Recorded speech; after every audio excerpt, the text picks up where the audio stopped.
কতটা perfect housewife জানি না, তবে নিজের সবটুকু দিয়ে সংসারটাকে গুছিয়ে রাখি। আসসালামু আলাইকুম, সবাই কেমন আছেন? আশা করছি সবাই ভালো আছেন ও সুস্থ আছেন। শিল্পী, আমি নদিয়া জেলার ছোট্ট একটা গ্রামে থাকি। আবারও নতুন একটা দিনের নতুন একটা ব্লগ ভিডিও নিয়ে চলে এসেছি আপনাদের মাঝে। আশা রাখছি আজকে ভিডিওটি আপনাদের কাছে অনেক বেশি ভালো লাগবে। প্রত্যেক দিনের মতো আমি আজকে সকাল থেকে ভিডিওটি শুরু করিনি। আজকে আমি ভিডিওটি শুরু করেছি বিকাল থেকে।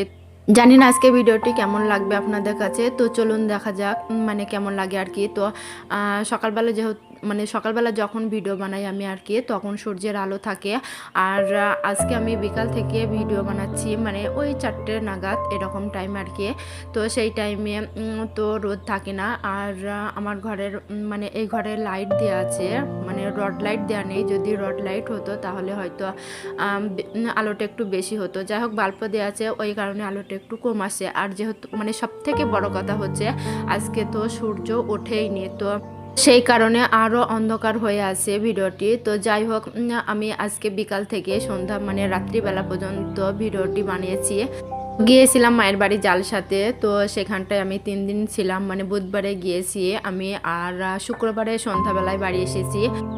গিয়েছিলাম জালসার নাম করে। তো আমি বড়িটাও দিয়ে এসেছি, ওখানেই আমি বড়ি দিয়ে এসেছি। তো যাই হোক, সন্ধ্যাবেলা বাড়ি এসে আর সেভাবে ঘরটা গোছানো হয়নি। কোনো রকম বেড কভারটা চেঞ্জ করে অন্য একটা বেড কভার পেতে নিয়েছিলাম আর কি। তো যাই হোক, এখন তো খাটটা গুছিয়ে নিয়েছি।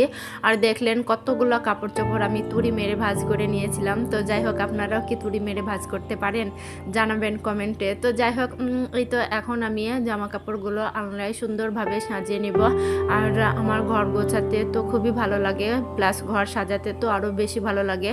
তো এই কাজগুলো আমার করতে সত্যি খুব ভালো লাগে। আর আজকে যেহেতু প্রচুর ঠান্ডা, তাই আমি সোয়েটার চাদর একসাথে পরে ভিডিওটি বানাচ্ছি আর কি। তবু আমাদের ঘরে তো খুব ঠান্ডা। তো আজকে যেহেতু সূর্য ওঠেইনি, তো আজকে আবার আরও বেশি ঠান্ডা লাগছে। আয়নার ওই চাবিটা খারাপ হয়ে গেছে, তো ওই কারণেই আমি ওই ফেতিটা দিয়ে বেঁধে রাখি, না হলে হয়তো জামা কাপড় আছে আরশোলার যাবে, আবার ইঁদুর ঢুকে জামা কাপড়গুলো কেটে দিতে পারে। তো ওই কারণেই আমি ফেতিটা বেঁধে রাখি। তো যাই আমি যেহেতু 3 দিন মায়ের বাড়ি বেড়াতে গিয়েছিলাম, তো যাই হোক ওই কারণে আমি আর ওখানে গিয়ে তো আমি বসে থাকিনি, তাই না, ওখানে গিয়েও আমি কাজ করেছি। আর তার জন্যই আমি সবার ভিডিও দেখতে পারিনি, খুবই দুঃখিত। তো এখন থেকে কন্টিনিউ সবার ভিডিও দেখব আলহামদুলিল্লাহ। আর সবার পাশে থাকবো, আর আমার পাশেও সবাই থাকবেন। তো যাই হোক, 3 দিন যেহেতু আমি বাড়িতে ছিলাম না, তো বাড়ির অবস্থা বুঝতে পারছেন কেমন হবে। তো ওই কারণে আমি সকাল থেকে আমার দুপুর পর্যন্ত লেগে গিয়েছিল শুধু ঘর পরিষ্কার করতে আর কি। আর ভিডিওর মধ্যে আমি শেয়ার করিনি, তার কারণ আমি প্রায় বলে থাকি যে ক্যামেরাবন্দি কাজ হচ্ছে অনেক দেরি। তো আমি যদি সেই কাজগুলো ক্যামেরাবন্দি করতে যেতাম তাহলে আমার কাজগুলো অনেকটাই দেরি হয়ে যেত। আর তার উপরে ছাগল মুরগি এগুলো তো আছেই। তো আবার শীতকাল, ছোট দিন, আবার তার উপরে ধরুন সূর্য ওঠেই নি, মেঘলা মেঘলা আবহাওয়া আজকে। ওই জন্য মনে হচ্ছিল যে লেপের ভেতরে শুয়েই থাকি, কিন্তু কি করব বলুন, কাজগুলো তো আমাদের করতে হবে। আর আমাদের আমরা যারা হাউস ওয়াইফ তাদের তো আর মেঘলাই হোক আর যাই হোক শুয়ে থাকলে হবে না ঘরে, তাই না। তো কাজগুলো করতেই হবে। তো সেই কারণে আমি কাজগুলো করেছি। আর মেঘলা মেঘলা আবহাওয়াতে কাজ করতে আমার ভালো লাগে না। তো আমার ভালো লাগে সূর্য যখন ওঠে, রৌদ্র থাকে, ঝলমলে রৌদ্র, তখন আমার কাজগুলো করতে ভালো লাগে। যাই হোক, সূর্য মামা উঠতে মিস করেছে, কিন্তু আমাদের তো আর কাজের মিস দিলে হবে না, আমাদের কাজগুলো কন্টিনিউ করতে হবে। তাই আমি কন্টিনিউ কাজগুলো করে যাচ্ছি আর কি। তো তো কাপড়গুলো গুছিয়ে আলনায় ভাঁজ করে রেখে দিয়েছি। যে কাপড়গুলো একটু নতুন আর কি, তো সেই কাপড়গুলো উপরে রেখেছি। আর যেগুলো একটু পুরাতন টাইপের আর কি, সেগুলো ভিতরে দিয়েছি। তো যাই হোক, এইভাবেই আমি আলনাটা গুছিয়ে নিয়েছি। আর যে কাপড়গুলো আর কি নতুন, তো সেই কাপড়গুলো যদি উপরে রাখা যায় তাহলে আলনাটা দেখতে বেশ ভালো লাগে। এইভাবে বুদ্ধি খাটিয়ে ঘরটা গুছিয়ে নিলে দেখবেন ঘরটা গোছানোর পরে আপনার একটা অন্যরকম শান্তি আসে। তো যাই হোক, আমারও এসেছিল। আর আমি আলনাটা গুছিয়ে নিয়েছি, সাথে একটু ভেজা কাপড় দিয়ে মুছেও নিয়েছি। এখন চলে এসেছি বাইরেই, তো বারান্দায়। আর বারান্দায় যে আমার টেবিলটা আছে, খাবার টেবিলটা আছে, তো সেটা একটু ভালো করে মুছিয়ে নিয়েছি। আর সাথে মিটকেসটাও একটু মুছিয়ে নিয়েছি। আর চেয়ারগুলো তো অনেক দিন মোছা হয়নি। যাই হোক, আজকে চেয়ারগুলো সব একবারে মুছে নিয়েছি, ডিপ ক্লিন করে নিয়েছি আর কি। তো তারপর টেবিল কভারটা পেতে নেব। আর আমার পুরাতন যা আছে তাই দিয়ে আমি টেবিলটা সাজিয়ে নিয়েছি আর কি। প্রত্যেক দিনের মতো আবারও বলছি, ভিডিওর এই পর্যন্ত যারা আছেন ভিডিওটিতে একটা লাইক দিয়ে দিবেন, সাবস্ক্রাইব করে পাশে থাকা বেল আইকনটা প্রেস করে রাখবেন, যাতে করে আমি নতুন ভিডিও পাঠানোর সাথে সাথে আপনার ফোনের নোটিফিকেশন চলে যায়, আপনি সময় সুযোগ বুঝে ভিডিওগুলো দেখে নেবেন। আর অলরেডি এই কাজটা যারা করে দিয়েছেন আপনাদের জানাই অসংখ্য অসংখ্য ধন্যবাদ। আমি যখন গিয়েছিলাম আর কি মায়ের বাড়ি, তো তার আগে আমি ঘরে সব জানলা দরজাগুলো মেরে দিয়েছিলাম, তবু যে কেন এত ধুলো এসছে, মানে কোথা থেকে যে এত ধুলো আসে জানি না। তো যাই হোক, এখন মিটকেসটাও একটু মুছে নিলাম। আর আজকে আমি সকালে রান্নাটা করে নিয়েছি, তার কারণ যেহেতু বাচ্চারা রাত্রিবেলা খায়নি মানে ভাতটা খায়নি, কিন্তু আমার মা পিঠে বানিয়েছিল, তিলকলাইয়ের পিঠে আর কি, তো সেই পিঠে দিয়েছিল। তো এই ভিডিও ক্লিপটুকু হচ্ছে সকালবেলা, মানে আমি যখন ছাগল ঘর পরিষ্কার করেছিলাম, তো মুরগির জায়গায় ডিম ছিল। তো আমি 3 দিন তো ছিলাম না, তার কারণ বুধবারে গিয়েছিলাম, আর বুধবারের ডিমগুলো আমি তুলেছিলাম। আর এখন শুধু বৃহস্পতিবার আর শুক্রবারের ডিম। তো যাই হোক, এই 2 দিনে 3টে ডিম হয়েছিল। আর এখন যেহেতু ছোট দিন, ওই জন্য মুরগি প্রত্যেক দিন ডিম দেয় না, একদিন পর পর ডিম দেয়। তো যাই হোক, 3টা ডিম হয়েছিল। তো ডিম 3টা তুলতে যে আমার একটা ডিম পড়ে ভেঙে গিয়েছিল। তো যাই হোক, এই দিয়েই রাত্রিবেলা হয়ে যাবে আজকে, যেহেতু আমি বলেছিলাম যে রাত্রিবেলা বাচ্চারা শুধু পিঠে খেয়েছি এলো, তো ওই জন্য আমি সকালবেলা উঠেই আগে ভাতটা বসিয়ে দিয়েছি। আর আমার ঘরে মাছ তো মানে সবজি তো ছিল, সেগুলো ফ্রিজে রেখে গিয়েছিলাম। তো বাড়ি এসে আমার আর সবজি মাছের জন্য চিন্তা হয়নি। তো ফ্রিজে থেকে রুই মাছ বের করে নিয়েছিলাম, সাথে আলু সিম ছিল। তো আলু সিম রুই মাছ দিয়ে একটা ঝোল বানিয়েছিলাম। তো যাই হোক, ওই দিয়েই 2বার হয়ে গিয়েছে।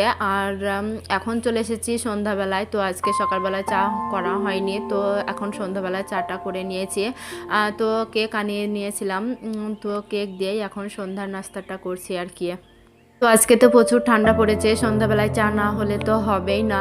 তো ওই কারণেই আমি সন্ধ্যাবেলায় চাটা করে নিয়েছি। আর চা হলে তো আমার বাচ্চাদের মানে খুবই আনন্দ হয় আর কি। তো যাই হোক, ওরা মিষ্টি খাবার একটু বেশি পছন্দ করে। তো ওই কারণে কেকটা আনার সাথে সাথে দেখছেন যে বলছে মামি এইটা নেবো ওইটা নেবো, আমি বলছি যার যেটা পছন্দ সে সেটা নাও আর কি। তো যাই হোক, এখন চলে এসেছি নাস্তাটা খাওয়ার পরে প্লেট বাটিগুলো পরিষ্কার করতে। তো মেজে ধুয়ে পরিষ্কার করে নিয়েছি, তো সাথে ওভেনটাও একটু পরিষ্কার করে নিব। তো তারপরেই আমি রাত্রিবেলার খাবার বানাবো আর কি। তো রাত্রিবেলা তো আমরা বেশিরভাগ রুটি খাই আর কি। তো যেদিন ভাত থেকে যায় তো সেদিন ভাত খেয়ে নিই আর কি, তো গরম করে। তো আজকে রুটি বানাবো, সাথে ডিম ভাজি করব বাচ্চাদের জন্য। আর ওই যে বলেছিলাম যে সিম আলু দিয়ে রুই মাছ রান্না করেছিলাম, তো মাছগুলো শেষ হয়ে গিয়েছে, সবজি একটু রয়ে গিয়েছে, তো সেই সবজিটা দিয়ে আমার হয়ে যাবে। আর বাচ্চাদের জন্য ডিম ভাজি করব। তো এখন বানাবো রুটি, তাই রুটির জন্য আমি খামিরটা রেডি করে নিয়েছি। তো একটু খামিরটা ভালো করে মেখে নেব। তো মেখে নেওয়ার পরে ঢাকা দিয়ে রেখে দিব। তো তারপরে আমি রুটিগুলো বানিয়ে নিব। রুটি বানানোর আগে আমি মানে খামিরটা ছোট ছোট করে গোল গোল করে রেখে দিই, এতে করে আমার সুবিধা হয়, তার কারণ আমার কয়টা রুটি হবে সেটাও জানা যাবে। আর তাছাড়া যে সব রুটিগুলো একই সাইজের হবে। তো এখন যেহেতু আমার মুরগি ডিম দিচ্ছে আর কি, তো 2টা মুরগিতে ডিম দিচ্ছে, তো ওই কারণেই আমি প্রত্যেক দিন তো একটা করে বাচ্চাদের খাওয়াচ্ছি, এমনিতেই খাওয়াই। তবু এখন যেহেতু একটু ডিমটা বেশি পরিমাণে, আর এখন যেহেতু শীত, ওই কারণে আমি মুরগি বসিয়ে দিব না। তো মুরগির ডিম প্রত্যেক দিন সিদ্ধ করে দিই। তো আজকে আর সিদ্ধ তো করা হয়নি, তো সেই কারণে আমি এখন সন্ধ্যাবেলায় ডিমটা মানে রাত্রিবেলায় ডিমটা ভেজে দিব। আর ওই যে দেখালাম যে ভাঙা ডিমটা আছে, তো ভাঙা ডিমটা তো আমাকে মানে ভাজতেই হবে। তো সেই কারণেই আমি আরও 2টা ডিম মানে 3টা ডিম ভেজে নিয়েছি রুটিটা খাওয়ার জন্য বাচ্চাদের জন্য। আর না হলে আমি হয়তো চার সাথেই রুটিটা বানিয়ে দিতাম।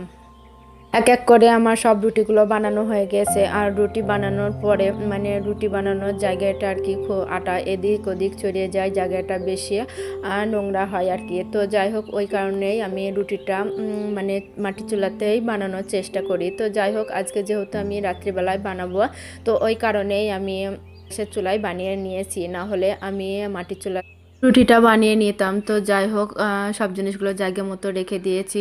আর এই বাঙ্কারটাও একটু পরিষ্কার করে নিয়েছি। যে রুটি বানানোর পরে যে মানে থালা বাসনগুলো হয়েছে আর কি, তো সেইগুলো আমি এখন মেজে পরিষ্কার করে নেব না। তো এগুলো একটা আলাদা করে চেরিতে রেখে দিব, কালকে সকালবেলায় একবারে মেজে নেব। তো যাই হোক, এখন যেহেতু ঠান্ডার সময় আর কি, তো ওই কারণে আমি রাত্রিবেলা থালা বাসন মাজি না।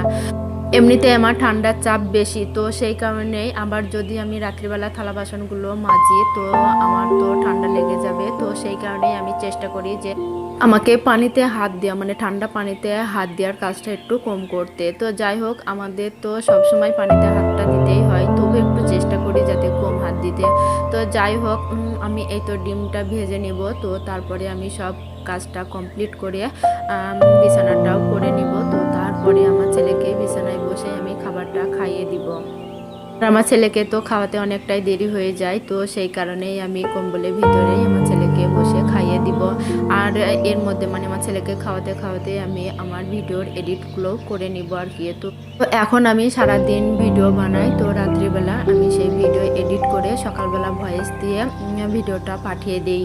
তো অন্যদিন আমার ভিডিও ভয়েস দেওয়া হয়ে যায়, আজকে 11:30 বেজে গেল, তবুও আমার ভিডিওয় ভয়েসটা দেওয়া কমপ্লিট হয়নি। তো যাই হোক, আজকে আমি ভিডিও বানিয়েছি, আবার কালকে পাঠাবো, তো ওই কারণেই আমার ভয়েসটা দিতে গিয়ে দেরি হয়ে গিয়েছে। তো যাই হোক, চেষ্টা করব আজকে ভিডিওটি পাঠানোর, না হলে এমনিতেই 4 দিন ভিডিও দেওয়া হয়নি। তো আবার যদি আজকেও না পাঠায় তাহলে আবার এই ভিডিওটি কালকে পাঠাতে হবে। তো এই করিয়ে তো দেরি হয়ে যাবে। তো যাই হোক, যেহেতু 4 দিন ভিডিও দেওয়া হয়নি, চেষ্টা করব এই কদিনে ওই গ্যাপটা পূরণ করতে। তো সেই কারণেই আমি এখন প্রত্যেকদিন ভিডিও বানাচ্ছি। তাছাড়া এই মাসেই আমার 1 বছর পূর্ণ হয়ে যাবে ইউটিউবে ভিডিও ছাড়া। তবুও আমি এই 1 বছরে 1000 সাবস্ক্রাইবার ও 4000 ঘন্টা ওয়াচ টাইম পূর্ণ করতে পারিনি। তো সেই কারণে আমি চেষ্টা করছি এখন প্রত্যেক দিনই ভিডিও বানিয়ে ওই যে ইউটিউবের যে রুলস সেটা পূরণ করতে পারি কিনা। তো যাই হোক, আজকে ভিডিওটি এখানে শেষ করছি। দেখা হবে অন্য কোনো ব্লগ ভিডিওটিতে। ততক্ষণে ভালো থাকবেন, সুস্থ থাকবেন, আর সবাই সবার পাশে থাকবেন। বিশেষ করে আমার জন্য সবাই একটু দোয়া করবেন, আমি যেন খুব তাড়াতাড়ি ইউটিউবে সাকসেসটা পেয়ে যাই। আর আমার পাশে যারা থাকবেন আমি অবশ্যই তাদের পাশে থাকবো। আজকে ভিডিওটি এখানে শেষ করছি। আল্লাহ হাফেজ।